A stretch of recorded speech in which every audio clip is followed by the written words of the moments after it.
একবার মা বলে আমাকে ডাকো বাবা। 15 তারিখে ওই মেয়ে আমার বাড়িতে ছিল। 15 তারিখে ওই মেয়ের হাতে আমি 4 লাখ টাকা গুনে দিয়েছি। 4 লাখ টাকা আমি গুনে দিয়েছি, মানে গরু কিনবে ওখানে বাপের বাড়িতে চলে যাবে। হলো এখন কি অবস্থা? এখন ওই 4 লাখ দেওয়ার পরেও আমি ঈদের পরে যে গত মঙ্গলবারে আমি আরো 1 লাখ দিয়েছি, 5 লাখ টাকা দিয়েছি।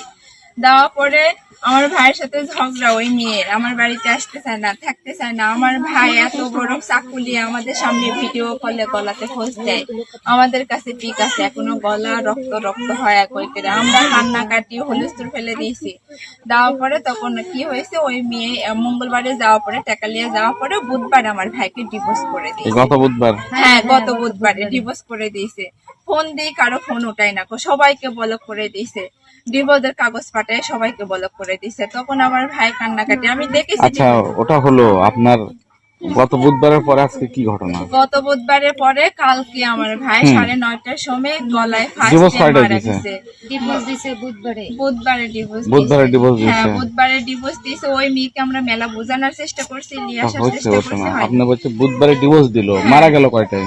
মারা গেছে কালকে কখন? কালকে 9:30টায়, বাংলাদেশে 9:30টায়, রাত 9:30টায়। হ্যাঁ, রাত 9:30টায় মারা গেছে। নতুন যে পরিবারে বিয়ে করেছেন, মোবাইলে আমাদের সঙ্গে তো আগে আলোচনা করলে আমরা পরিবেশ দেখে এর চেয়ে ভালো মেয়ে দেখে আমরা বিয়ে দিতাম, কিন্তু তুমি যে কাজটা করে ফেলছো ওটা তো পরে আর লাভ নাই। মেয়ের চরিত্রহীন, ওই সংসার করার বেডি চালাই, তোমাকে দেয় এত টাকা। এই পর্যন্ত কত টাকা দিছে? অনেক ছেলে 8.5 লাখ টাকা আমরা দিয়েছি, 8.5 লাখ টাকা। অনেক ছেলের কাছ থেকে টাকা। আগে একটা বিয়ে করেছিল, সেই কোথায় ছেলে বিয়ে করেছে? ওটা বিয়ে করেছিল মোয়াজ্জেদপুরে থেকে। ওটাও প্রবাসী 20 লাখ টাকা ওই ছেলেকে থেকে খুলছে। ওই মেয়ের নাম কি? মেয়ের নাম মারুফা আক্তার স্বপ্না। এটার মহারানা কত বান্ধব ছিল? এটা 4 লাখ মহারানা। বিয়ে কয় তারিখে হয়েছে?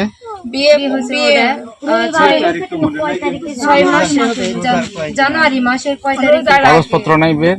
না, বিয়ের কাগজপত্র নাই, কারণ কাজে অফিসে আছে। কারণ এটা হলো মোবাইলে বিয়ে, এই কারণে ওটা আমরা তুলতে পারিনি।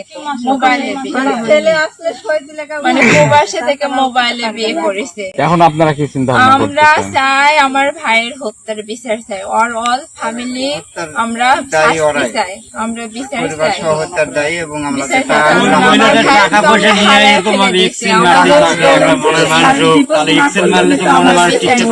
এই বিষয়ে কি কোনো আইনি পদক্ষেপ নিতে চাচ্ছেন আপনারা? আমরা আইনি চাই। লাশ কবে আসছে এরকম?